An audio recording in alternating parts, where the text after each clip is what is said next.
Welcome back to Color Class. I'm Sarah. I'm Lucinda. And today we are back with 5 more myths. Because you loved it so much, we again are busting myths. And I'm not going to say it wrong in this video, okay? Good job, Sarah. So, starting off with myth number 1. All summers and winters can only wear silver. Is that true? What do you think, Sarah? I already know the answer. Bust that myth. Of course not. There are so many different metals. Granted, we even have a metals video that talks about all the different metals that you can wear as a summer and a winter.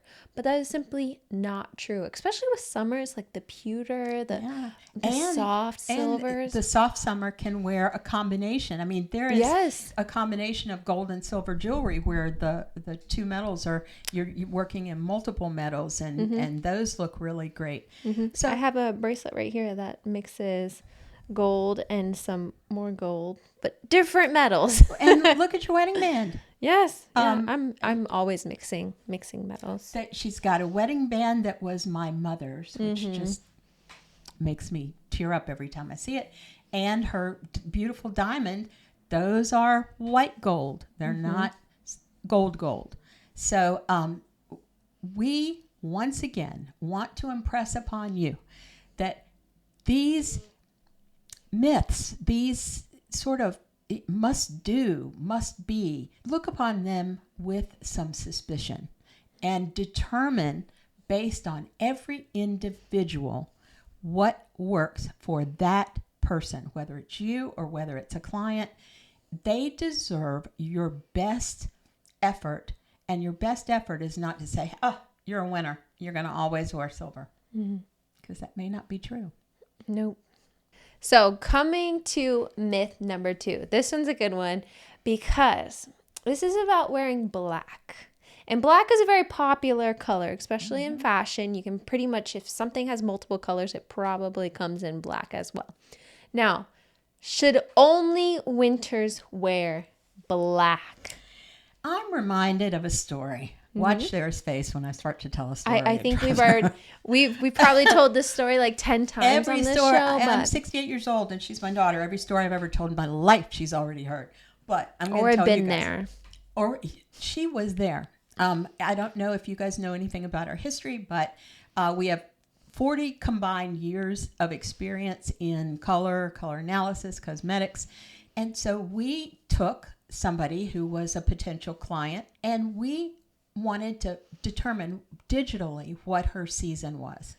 And so we calibrated her photograph. We made sure that, we'd taken care of any variations in terms of photographs are really hard to do color analysis on unless you have a calibration program. And so we were like, we're going to put her in black and we're going to put her in, I don't know, the perfect color for blonde. Maybe it was like gold or, marigold or something.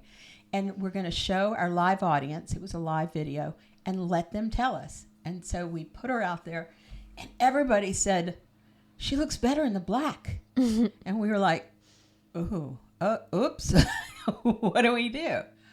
But it turns out some seasons, she happened to be a spring, and one of the spring seasons actually has black in their palette.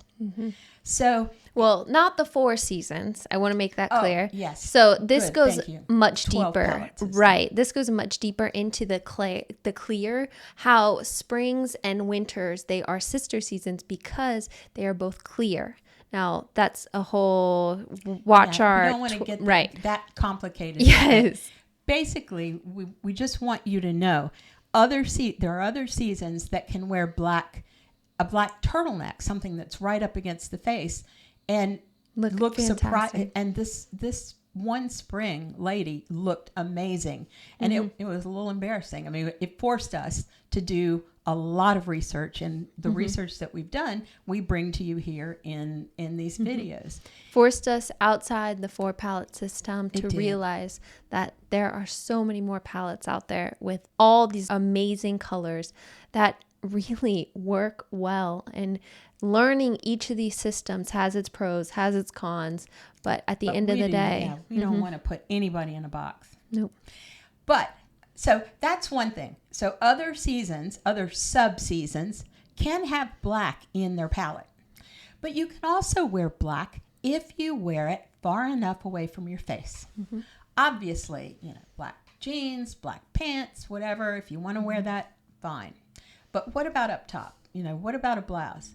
If black is not in your palette and you don't look good in black, but you still have like a little black dress that you need to wear, or it's part of your work uniform or whatever, Sarah will tell you how to make it too. I have an entire video on me how I wear black. So I will tag that or link it right up here so you guys can watch it, because it's a whole video full of tips on how I wear black and those changes that I make. So this is a really good place to put that in, because we would be here again all day if I listed every single tip. Okay, good. So the myth is only winters should wear black?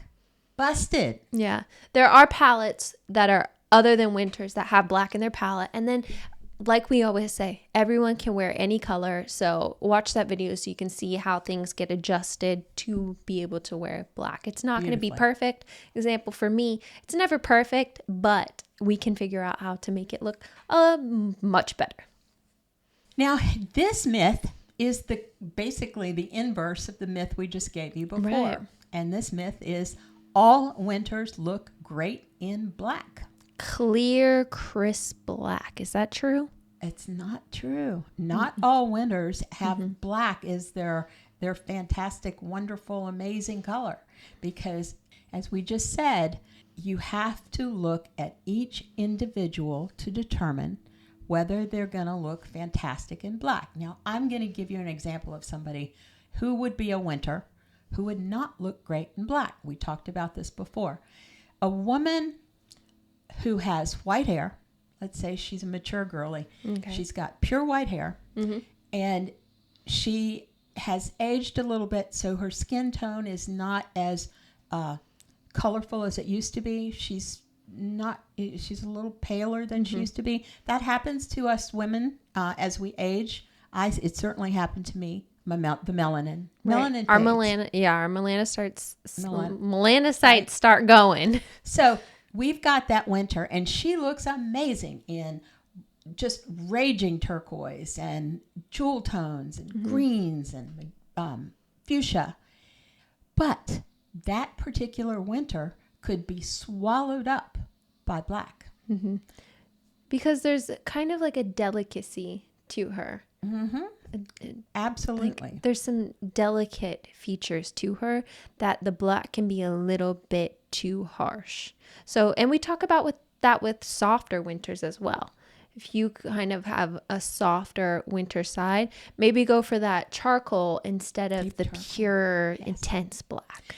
And once again, what we're trying to teach here is that because some color analyst on TikTok tells you look great in black, see for yourself. Make sure that you look great in black, and look at yourself in black and look at yourself in charcoal and see, do you really, if you know your winter, do you really look great in black? Because you might not. You might look better in a deep charcoal. And that, it's always personal. You've always got to look at yourself and not just take somebody's word for it. Right. Number 4. This is one of my absolute favorite myths to bust. We're going to bust it wide open. And it says, you should be able to wear every color in your seasonal palette. Let's say you buy a seasonal swatch fan, you buy a seasonal wallet, you buy whatever. You buy your seasonal palette from somebody. You think that you should look great in all the colors that they give you. In fact, that's part of the marketing spiel. These are your colors. They're not. They're not always your colors. What you will find is you're going to find a bunch of flattering colors in that palette. But some of them will not be perfect for you. I have a really good example of this. So if I were to do the 4 palette system, I would fall inevitably into autumn based off my hair color. So imagine when I got that palette of autumn colors and something really deep and intense, and a deep and intense color. I'm trying to think like autumny pumpkin color. That would be way too intense for me because remember, I'm soft. Right. So that color, what would happen? It would arrive in the room before me because I am soft. So when certain palettes are not perfect and you have to figure out and determine, okay, so I lean more on the soft side so I can wear these softer, warmer colors, but I can't wear these colors. And then where another palette might be a sister. So for example, the summer is a sister to autumn because they're both soft. I can also pick up some summer colors and add it. So what is created, what the palette was that I was given, there's a lot of colors that I can't wear, and there's a lot of colors that I can wear that aren't even added to it. And there's a sort of a hierarchy of problematic approaches. If you're strictly in the 4 seasons, if that's all you know, and that's what your palette consists of, you will have colors in that palette that will not work for you. Mm-hmm. Regardless of what they say or what they tell you, there will be colors in that palette that do not work for you because there is only one sort of perfect, prototypical autumn. And they look a certain way, and their hair is a certain color, and their skin tone is a certain color, and their eyes are a certain color.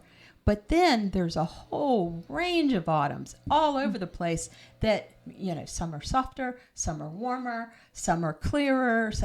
So the bottom line is, once again, just because it shows up in some palette that you buy, particularly if you're doing the 4 seasons. Now, when you get down to something as specific as the 12 palette system, you will probably be okay, except in one particular instance. What the creators of these palettes try to do is show you the color in every single season that is your best. Not that it's the most flattering on you. So let's say that I am. Let's say that I'm a summer. And in my palette, they're going to try to show me my best yellow of all the yellows. But that doesn't mean I should be wearing yellow, because I should not be wearing yellow of any kind. So it's this balance between trying to say, okay, this is if you got to wear yellow, then this is the one you wear. But still, within those palettes, there are colors that you shine in, that you just you glow, and you look younger, and your teeth look whiter, and you look thinner, and you look... That's why we have power colors. I mean, that's really why we have, you have your power colors that you purchase often. You have it in your wardrobe. And that's how a lot of times we know what season you are, is because you say, well, I purchase a lot of this one color and this color. And then you're like, okay, well, those colors fall into this. And that's how we know. But that doesn't mean you purchase every single color, because it's not perfect. Yeah, it's not. Well, and that's why, Sarah, as you know, when we do color analysis, provide a color portfolio to our clients. And this color portfolio has your power colors, your most flattering eye colors, the colors that flatter your skin tone, the colors that flatter your hair. It's divided out that way so that you're not just handed a big pile of colors and say, oh, yeah, you can wear all these. Because maybe some are better than others, but that doesn't mean you're going to look great in all of them. And so what you need to do is to delve down deeper into something that shows you your power colors. The 10 colors that you can put on and you look amazing in. You can walk out the front door and people every single time are going to say, you look great. And some colors will coordinate better with your skin tone. Some colors will coordinate better with your hair. So there are some teaching moments that need to happen as well when you put on your palette of colors, because just like us, I have competing colors. I have very warm hair, but more of a cool to neutral skin tone. And my eye color is very unique. It's like this grayish, bluish, greenish color. So it has a neutrality to it. So some of the colors I wear will emphasize emphasize my skin tone, and some of the colors I wear will emphasize my hair. And I need to be able to figure out, like when I'm doing my makeup, okay, if I put on this warm color shirt, my skin tone is not going to blend as well. So I need to make a slight bit of changes to adjust for my skin tone to make this really shine, to make my hair really shine. So there are things within color palettes that you need to think about. And also, it's the way you wear clothing. Let's say that you're buying a bathing suit. Okay. Which one of your features are you going to play up in that bathing suit? Me, I'm going to play up my skin tone. Right. Because I'm not going to want to look Usually I have my big sun hat on with my hair up, Yeah. And I wouldn't want to look ghostly. So I'm going to look for the color in my palette that enhances my own skin tone. Right. Or if you look at award shows where these beautiful actors are coming out in these long dresses and they're cut down to here and they look like strips of cloth that somebody just wrapped around them. They're going to look at enhancing their skin tone because there's so much skin showing. Whereas if you're all buttoned up in a turtleneck, you're going to look at enhancing your hair color, your eye color. Mm-hmm. And that's why if you're going to hire somebody to do an analysis for you and you're actually going to pay good money for it, what you're going to want is somebody who breaks up all of your colors that show up in the palette. All right. So our last myth to bust. Controversial. Seasonal palettes are universal and they never change. Oh my goodness. This has come up so often and people, this is one of the most persistent myths out there that once somebody tells you your seasonal palette, that it never changes. Well, do you change? Do you change your hair color? Have I changed over, have I changed over the last 30 years? Because my first color analysis was done 40 years ago, or nearly 40, I think. So do you think I've changed over time? Yes, ma'am. That seasonal color analysis was done and I was in autumn. I had that coloring. Mm-hmm. But now I have this coloring. So do you think that I should be wearing the same colors that she wears? We can give you a drape if you want to see what it looks. No. I have changed. And my season has changed. Mm-hmm. And in fact, her season has changed because as her mother, I can tell you that when she was young, she had golden blonde hair and I dressed her in a spring palette all the time. Mm-hmm. Beautiful blues, bright colors, but lots of blue because at that time, her eyes were vivid blue. Now her eyes are closer to my color. My eyes have faded. We basically have shared the same color journey. So yes, they change. Mm-hmm. Some seasons change less than others. There's certain winters that, they're born a winter, they stay a winter, they're always a winter. And remember, we want to look at how you are, how we see you in this moment. Because say you dye your hair blue and your eyebrows blue. What are we going to see? We're seeing blue hair, not what you were born with, not what you were at puberty. It doesn't matter at that case. We see blue hair. If we could bring that in a little closer to most realities, I mean, granted, if you're dyeing your hair blue, more power to you.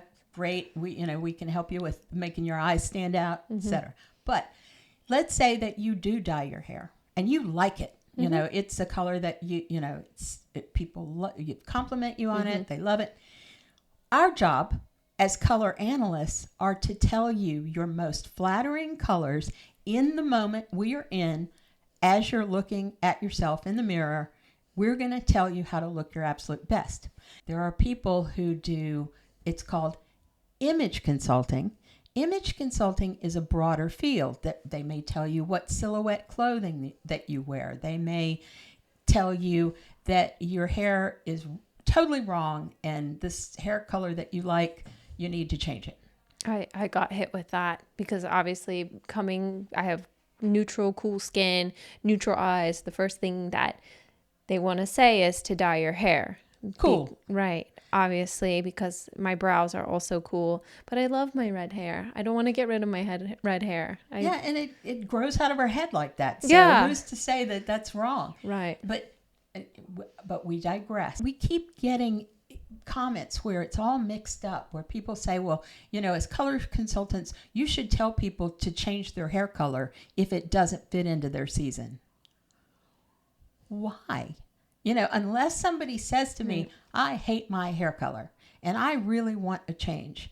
Oh, I can give you some options that are going to look fantastic. That's one thing. That's a different thing. But our job, number one, first and foremost, is to look at the way you are today. And if you love your hair, you wear your hair, and we will show you the colors to wear to make you and your hair look amazing. So now that we've gotten very intense with our color analysis I'm passionate about that last yes, it is something that we started off in a whole different, I don't know, our thinking was a lot different back then than it is today. And we realized coming to this point that we should never be changing anyone. We really should be embracing who you are or who you want to be. And that's the main goal, because this whole thing is about building confidence, about making you feel beautiful, how you are, how you want to be. And then, that's what we do. We build the color to who you want to be and never have to force you or tell you to dye your hair or tell you that you're going to look, this thing is not going to be good on you. Just take these myths, hear them, let them go in one ear and out the other, because you need to prove for yourself what works for you. We do color analysis on people. Our clients, not one of them has gotten the same color portfolio. Not one. We've never had anybody who matched anybody else, ever. So you're unique. You're beautiful. That's all I can say. And we're here to help you enhance that as much as we possibly can. So thank you for joining us today. Lastly, I do want to let you know, if you want to join us on Patreon, live chats, Q&As, digital content, downloads, do that. We are having such a great time. We cannot thank you enough for your support, your love, all the encouragement, all of just being able to chat with like-minded people about color. It's really amazing because you get knowledge, you get so much expertise, what things that we are learning. So thank you for joining us today. You can also find us on Facebook, Instagram, TikTok, and here on YouTube. If you want to help support us, liking, commenting, sharing, and subscribing, we'll do that. So lastly, I'm Sarah. I'm Lucinda. This has been another color class, and we'll see you in our next video.